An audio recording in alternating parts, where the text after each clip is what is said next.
வணக்கம். இந்திய நேரப்படி காலை 6 மணி. தலைப்புச் செய்திகள்.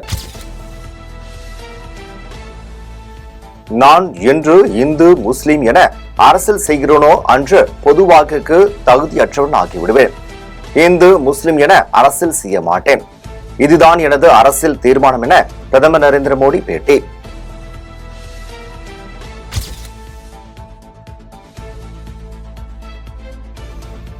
இஸ்லாமியர்கள் பற்றி வெறுப்பு அரசியல் பேசிய மோடி திடீர் குட்டிகரணம். தருமபுரி மாவட்ட காங்கிரஸ் செயல் வீரர்கள் கூட்டத்தில் தமிழக காங்கிரஸ் தலைவர் செல்வ பெருந்தகை குற்றச்சாட்டு. 4ஆம் கட்ட தேர்தல் முடிந்த பிறகு இஸ்லாமியர்களை நாங்கள் பிரித்து பார்ப்பதில் என்பது வேடிக்கையாக உள்ளது என்று ஏளன பேச்சு. இன்று வாக்கு வங்கிக்காக தேர்தலுக்காக தன்னுடைய உண்மையான சுயரூபத்தை மறைத்து முன்னுக்கு பின் புறனாக உளறிக் கொண்டிருக்கிறார். அவர் என்ன பேசினார் என்று அவரே மறந்து விட்டிருக்கிறார். ஆகவே மிகப்பெரிய படுதோல்வியை பாஜக அடையப் போகிறது என்று அவருக்கு முதல் கட்ட தேர்தலில் இருந்தே தெரியும். அந்த 4வது கட்ட தேர்தலில் ஒரு புரிதல் வந்துவிட்டது. எத்தனை குட்டி கரணம் அடித்தாலும், எத்தனை உண்மைக்கு புறம்பான வாக்குறுதி கொடுத்தாலும் இந்திய தேசிய மக்கள், இந்துக்கள், சிறுபான்மை மக்கள், பார்சிகள், பௌத்தர்கள், சீக்கியர்கள் யாரும் அவருக்கு வாக்களிக்கப் போவதில்லை.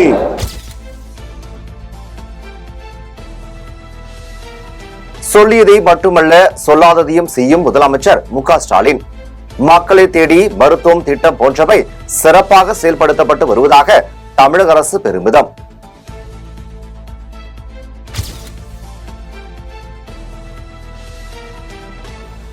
சிஏஏ சட்டத்தின் கீழ் முதன்முறையாக 14 பேருக்கு குடியுரிமை சான்றிதழ்கள்.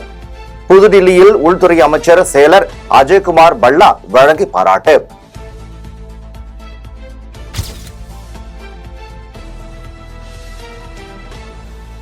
அரசியலமைப்பு சட்டத்தின் கதையை முடித்துவிடும் என பாஜக கூறியதற்கு எதிர்ப்பு. எந்த சக்தியாலும் தொட முடியாது. ஒடிசா மாநிலம் பலாங்கீர் மாவட்டத்தில் நடந்த பொதுக்கூட்டத்தில் காங்கிரஸ் எம்பி ராகுல் சூளுரை. மக்களும் காங்கிரஸ் கட்சியும் உங்களை என்ன செய்கிறது என்று பொறுத்திருந்து பாருங்கள் எனவும் பிரதமர் மோடிக்கு ராகுலின் மிரட்டல் பேச்சு.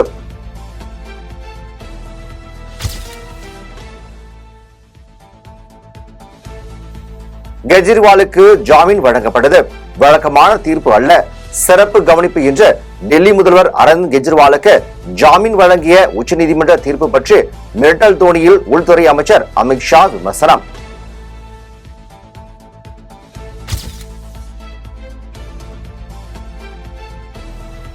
மக்களவை தேர்தலில் வெற்றி பெற்று இந்திய கூட்டணி ஆட்சி அமைக்கும்.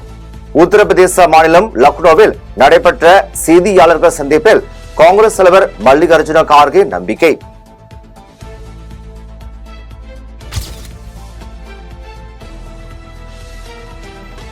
பாஜக 370 தொகுதிகளில் வெல்லும் என்றும், அதேபோல் பாஜகவின் தேசிய ஜனநாயக கூட்டணி 400க்கும் அதிகமான இடங்களை கைப்பற்றும்.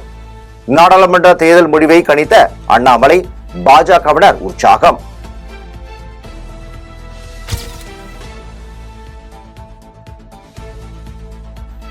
மாற்றத்தை மக்கள் விரும்புகிறார்கள். எங்கள் வாக்குறுதிகள் மக்களை கவர்ந்துள்ளது.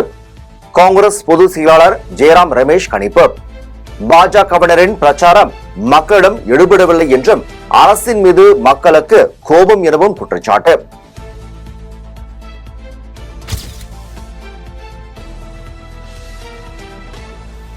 $15 லட்சம் 2 கோடி வேலைவாய்ப்புகள் எங்கே?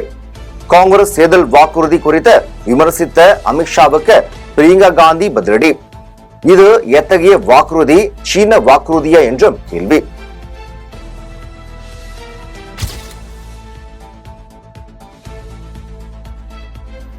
ராமர் விரோதிகளை தண்டிக்கவே இந்த நாடாளுமன்ற தேர்தல். பீகார் கிழக்கு சம்பாரன் மாவட்டத்தில் மோதிஹாரி நகரில் நடைபெற்ற பிரச்சார கூட்டத்தில் கட்சியின் தேசிய தலைவர் ஜே.பி. நட்டா பேச்சு. தேச விரோதிகள், சனாதன தர்மத்துக்கு எதிரானவர்கள் ஆகியோரை தண்டிப்பதற்கான தேர்தல் எனவும் உரை.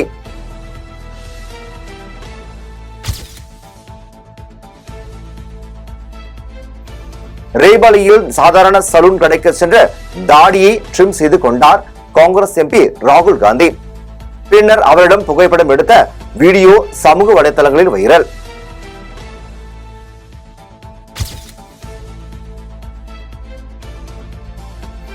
ஒன்பது மற்றும் 10ஆம் வகுப்புகளை தொடர்ந்த 8ஆம் வகுப்பு பாடத்திலும் கருணாநிதி பாடம். 10ஆம் வகுப்பு தமிழ் பாட புத்தகத்தில் உரைநடை பகுதியில் பன்முக கலைஞர் என்ற தலைப்பில் கருணாநிதி பற்றிய பாடம் இடம். 8ஆம் வகுப்பு சமூக அறிவியல் பாடத்தில் பெண் உரிமை சார்ந்த சட்டங்களும் இடம்.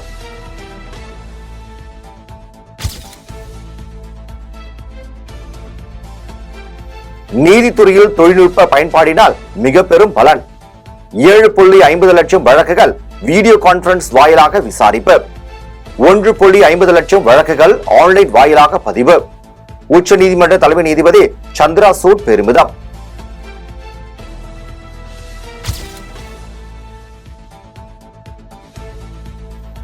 வேலூர் விஐடி பல்கலைக்கழக வேந்தர் கோ விஸ்வநாதனுக்கு கௌரவ டாக்டர் பட்டம்.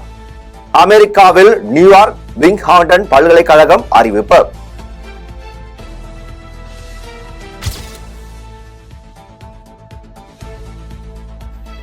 பெண் காவலரிடம் பெயர், செல்போன் என கேட்பதாக சவுக்கு சங்கர் மீது பரபரப்பு புகார். ஒருவேளை என் பெயரை சொல்லி இருந்தால் எனக்கும் அவர் பெயர் ஏற்படுத்தி இருப்பார் எனவும் குற்றச்சாட்டு. சவுக்கு சங்கரை 28ஆம் தேதி வரை நீதிமன்ற காவலில் வைக்க திருச்சி மாவட்ட உரிமையியல் நீதிமன்றம் உத்தரவு.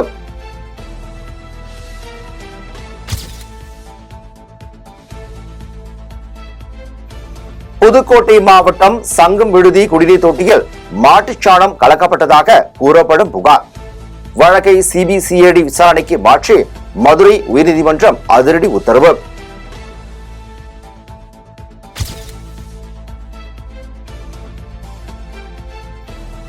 மயிலாடுதுறை கொள்ளிடம் அருகே பயணிகளுடன் சென்ற அரசு பேருந்தும் சக்கரம் கழண்டு ஓடிய சம்பவம். பயணிகள் மத்தியில் பெரும் பரபரப்பு. பேருந்தில் இருந்த பயணிகளை ஓட்டுநர் இங்கர்சால் பாதுகாப்பாக இறக்கியதும் ஓட்டுநரின் சாதுரியத்தால் உயிர் தப்பிய பயணிகள்.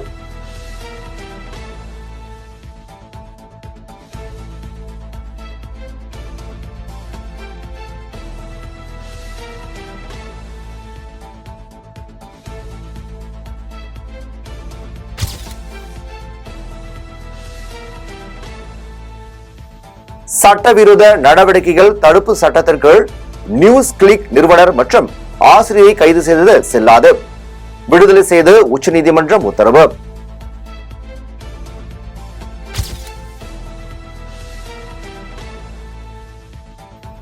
பொம்மை தேர்தல் ஆணையம் பிரதமர் மோடியின் வழிகாட்டுதலின்படி செயல்படுகிறது.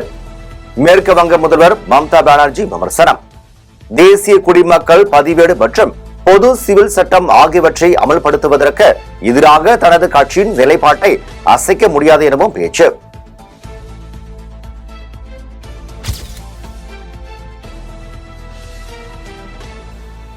ஆந்திர மாநிலம் சீன கஞ்சத்தில் இருந்து ஹைதராபாத் நோக்கி சென்ற பேருந்து கோர விபத்து.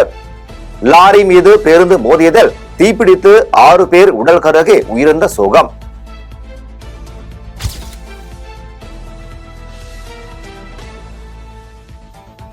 ஆந்திராவில் நாடாளுமன்ற மற்றும் சட்டசபை தேர்தலில் 80.66% ஓட்டுகள் பதிவு. 2019 தேர்தலில் பதிவான 79.83% ஓட்டுகளை விட இது சற்றே அதிகம்.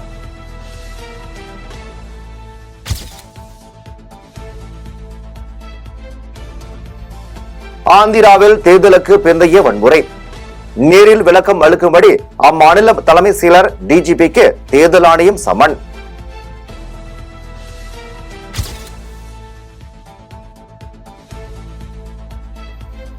பண மோசடி வழக்கில் ஜார்க்கண்ட் அமைச்சர் ஆலம்கீர் ஆலனை கைது செய்தது அமலாக்கத்துறை. ஊரக மேம்பாட்டு திட்டத்தில் 37 கோடி முறைகேடுகள் நடந்ததாக புகார்.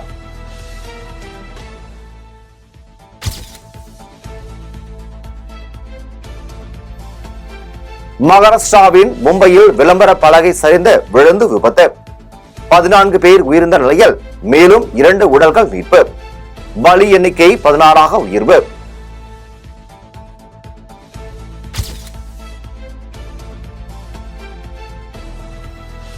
மூத்த தலைவரும் குஜராத் முன்னாள் ஆளுநருமான கமலா பெனிவால் உடல்நலக்குறைவால் காலமானார். வயது மூப்பு காரணமாக உடல்நலக்குறைவு ஏற்பட்டு காலமான அவரது மறைவுக்கு காங்கிரஸ் தலைவர்கள் இரங்கல்.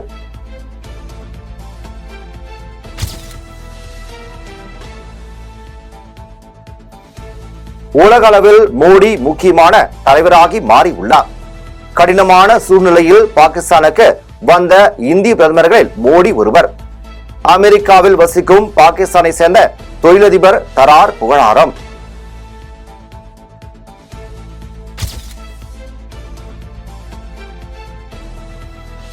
சுலோவேசியா பிரதமர் துப்பாக்கிச் சூட்டில் காயம். சுலோவேசியா பிரதமரை துப்பாக்கியால் சுட்ட சந்தேகத்துக்குரிய நபரை கைது செய்தனர் போலீசார். வயிற்றில் பலத்த காயமடைந்த அவர் கவலைக்கிடமாக உள்ளதாக தகவல்.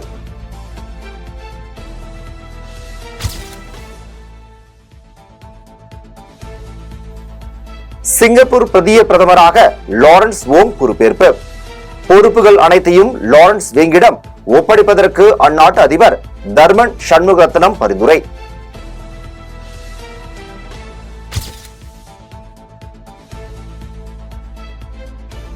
இன்று முதல் 19ஆம் தேதி வரை தமிழ்நாட்டின் பல மாவட்டங்களில் கனமழை எச்சரிக்கை.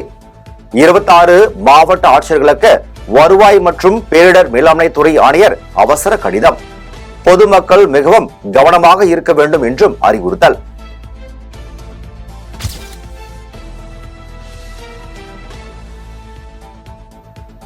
ஒருவரை ஒருவர் திட்டிக் கொள்ள வேண்டாம். சென்னை மயிலாப்பூரில் மறைந்த டி ராமானுஜத்தின் 100ஆண்டு விழாவில் திரையுலகிற்கு கமல் கோரிக்கை.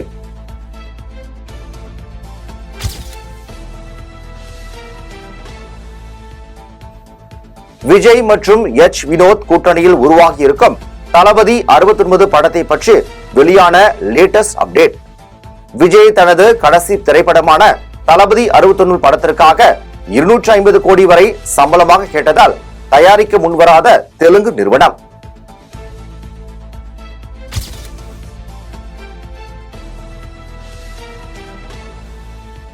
அரண்மனை 4 திரைப்படம் இதுவரை 70 கோடிக்கு மேல் வசூல். அரண்மனை 4 திரைப்படம் இந்தியில் வருகிற 24ஆம் தேதி திரையரங்குகளில் வெளியாகும் என தயாரிப்பாளர்கள் அறிவிப்பு.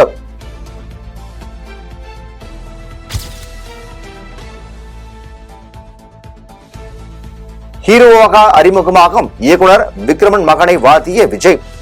விக்ரமனின் மகன் விஜய் கனிஷ்கா ஹிட் லிஸ்ட் என்ற படத்தில் கதாநாயகனாக அறிமுகம்.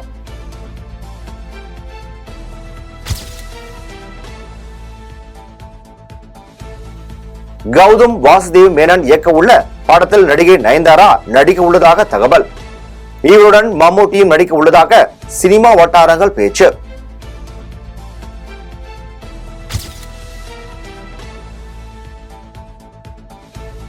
உலக சாம்பியன்ஷிப் தடகள வரலாற்றில் சாதனை படைத்த முதல் இந்திய வீரர் நீரஜ் சோப்ரா. பாகிஸ்தான் வீரர் ஹர்ஷம் நதீம் வெள்ளியும் செக் குடியரசு வீரர் ஜெகப் வெட்லெஜ் வெண்கல பதக்கத்தையும் கைப்பற்றார்.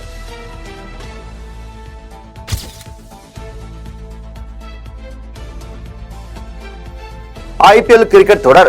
ராஜஸ்தான் அணிக்கு எதிரான ஆட்டத்தில் 5 விக்கெட்டுகள் வித்தியாசத்தில் பஞ்சாப் அணி வெற்றி.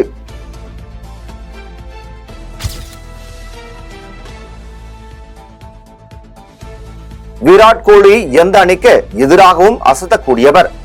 புகழாரம் சூட்டிய பாகிஸ்தான் முன்னாள் கேப்டன் மிஸ்பா உல் ஹக். இத்துடன் ஜெம் செய்திகள் நிறைவடைகின்றன. மீண்டும் ஜெம் செய்திகள் காலை 8:30 மணிக்கு. உடனுக்குடன் செய்திகளை காண GemLive.tv என்ற இணையதளத்தில் இணைந்திருங்கள். நன்றி, வணக்கம்.